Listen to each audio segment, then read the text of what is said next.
నమస్తే సార్. నమస్తే అండి. చాలా మంది ఇంగ్లీష్ నేర్చుకోవాలని చాలా ఇన్స్టిట్యూట్లు తిరుగుతూ ఉంటారు, ఆన్లైన్ ఆఫ్లైన్ సెర్చ్ చేస్తూ ఉంటారు, బుక్స్లో ప్రాక్టీస్ చేస్తూ ఉంటారు, అన్ని విధాలా ప్రయత్నిస్తూ ఉంటారు. కానీ ఒక 30 days 40 days తర్వాత ఇంకా ఆపేస్తూ ఉంటారు, ఇంకా కంటిన్యూ చేయరు. ఏంటి అసలు మీ ప్రాబ్లం ఏంటి అంటే, ఏమో మాకు అర్థం అవ్వట్లేదు, మాకు కన్ఫ్యూజన్గా ఉంది, ఇంకా మనకు వద్దులే, మనకి సెట్ అవ్వదులే, మనకి ఇంకా రాదులే అని ఫిక్స్ అయిపోయే వాళ్ళు కొంతమంది ఉంటూ ఉంటారు. మళ్ళీ ఎవరో ఒకరు చెప్తే మళ్ళీ వెళ్ళి ప్రయత్నిస్తారు, మళ్ళీ ఆగిపోతుంటారు.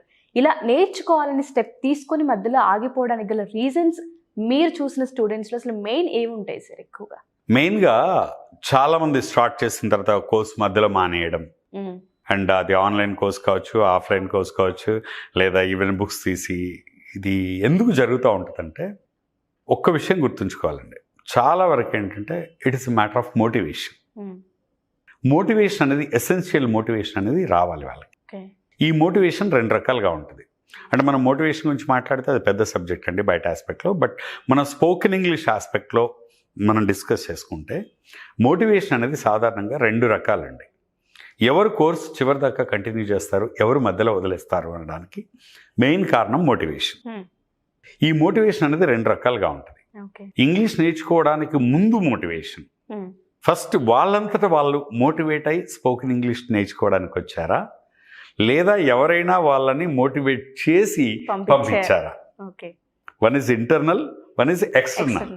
వాళ్ళంతటా వాళ్ళు నాకు ఇంగ్లీష్ అవసరం, ఇది లేకపోతే నాకు కెరీర్ లేదు, బతుకు లేదు, గ్రోత్ లేదు, ఇది అవసరం అంటే ఆ పెయిన్ ఎవరైతే ఇంగ్లీష్ అనుభవిస్తారో, లేదా ఇంగ్లీష్ మాట్లాడితే ఉండే ప్లెజర్ని అనుభవించాలనుకుంటారు, ఇంగ్లీష్ రాకపోవడం వల్ల వచ్చే పెయిన్, బాధ, ప్రొఫెషనల్స్ కావచ్చు, ఎంప్లాయీస్ కావచ్చు, ఇది అనుభవించిన వాళ్ళు, లేదా ఇంగ్లీష్ రాకపోవడం వల్ల బాధ అనుభవించకపోయినా కూడా మాట్లాడడం వల్ల వచ్చే ప్లెజర్ని ఇమాజిన్ చేసేవాళ్ళు, వీళ్ళు సెల్ఫ్గా మోటివేట్ అవుతారండి. Pain and pleasure are the greatest motivational factors in the world. ప్రపంచంలో ఏ ఇన్వెన్షన్ అయినా తీసుకోండి, ఆ ఇన్వెన్షన్ చేసిన వ్యక్తి ఐదర్ అంటే ఆ ఇన్వెన్షన్ చేయడానికి సంబంధించి ఏదో ఒక బాధను అనుభవించి ఉంటాడు, లేదా దానివల్ల ఒక ఇమాజినేషన్ జరిగి ఉంటుంది. అయితే ఎక్కువ మోటివేట్ అయ్యే వాళ్ళు పెయిన్ వల్లే మోటివేట్ అవుతూ ఉంటారు. సో కాబట్టి ఆ ఇంటర్నల్ మోటివేషన్ ఏంటంటే ఒకటి పెయిన్ అండి, ఇంకొకటి ప్లెజర్. ఈ రెండింటిని అనుభవించాలనుకున్నప్పుడు మోటివేట్ అయ్యి సెల్ఫ్గా వచ్చి జాయిన్ అవుతారు కొందరు కోర్సుల్లో. ఇంకొందరు ఎక్స్టర్నల్ మోటివేషన్, ఎవరికో జాబ్ వస్తుంది, ఆయన రాగానే ఏరో జాబ్ కొట్టేసావు ఏంటంటే, వాడు మంచి ఇంగ్లీష్లో బాగా మాట్లాడతారా అందుకే జాబ్ కొట్టేశాడని ఇంకోటి అంటాడు. అరే నేను కూడా ఇంగ్లీష్ నేర్చుకుంటే అలా అవుతానేమో అని అక్కడ నుండి మోటివేషన్ పొందుతారు. ఎక్స్టర్నల్ మోటివేషన్ ఏంటంటే, లేదా కొందరు అంటారు నువ్వు ఇంగ్లీష్ బాగా నేర్చుకునిరా, నెక్స్ట్ ఇంటర్వ్యూలో నీకు జాబ్ గ్యారంటీ ఇస్తా అంటారు. అంటే జాబ్ వస్తుంది అనే విషయం ఇక్కడ మోటివేట్ చేస్తుంది. ఎగ్జాక్ట్లీ. ఇంకొందరు అంటారు ఏదో మోటివేషనల్ స్పీచ్ అటెండ్ అయినప్పుడు ఇంగ్లీష్ యొక్క ఇంపార్టెన్స్ చెప్పి ఇది నేర్చుకోండి అంటారు.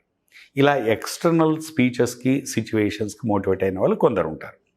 కాకపోతే ఎక్స్టర్నల్గా మోటివేట్ అయ్యి వచ్చిన వాళ్ళకి ఆ మోటివేషన్ కొంతకాలమే ఉంటుంది, లాంగ్ టైం అనేది ఉండకపోవచ్చు. ఇంటర్నల్గా మోటివేట్ అయిన వాళ్ళకి ఎక్కువ కాలం ఉంటుంది. కాబట్టి అయితే ఇంటర్నల్గా మోటివేట్ అయిన వాళ్ళు కోర్స్ కంటిన్యూ చేస్తారండి.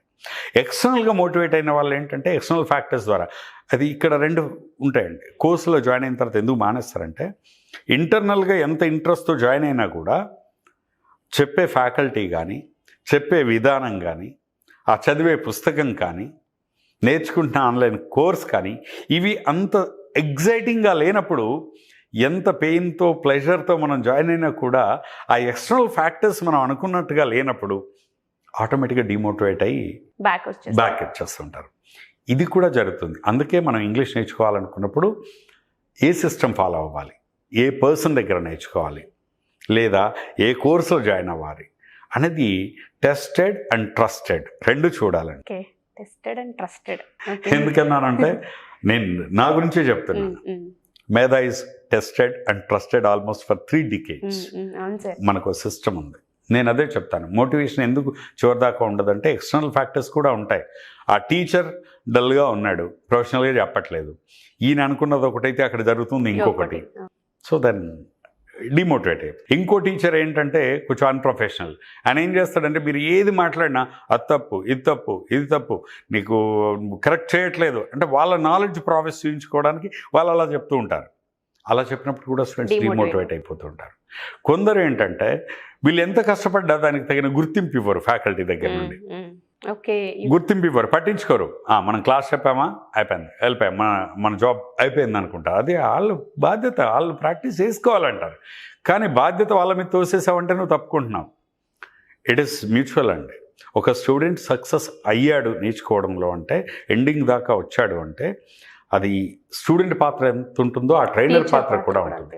అందుకే ఈ ఎక్స్టర్నల్గా ఫ్యాకల్టీ బాగుండాలి, సిస్టమ్ బాగుండాలి, ఆ నేర్చుకునే మెథడ్ బాగుండాలి. ఆ మెథడ్, ఆ సిస్టమ్ వీళ్ళని రోజు ఎగ్జైట్ చేస్తూ ఉండాలి. ఎగ్జైట్ చేస్తూ ఉంటే వీళ్ళు ఆటోమేటిక్గా మోటివేషన్ కంటిన్యూ అవుతుంది. ఎవరికైనా కంటిన్యూ అవుతుంది. ఎక్స్టర్నల్ మోటివేషన్ కనుక ప్రాపర్గా ఉంటే అది కంటిన్యూ అవుతుంది.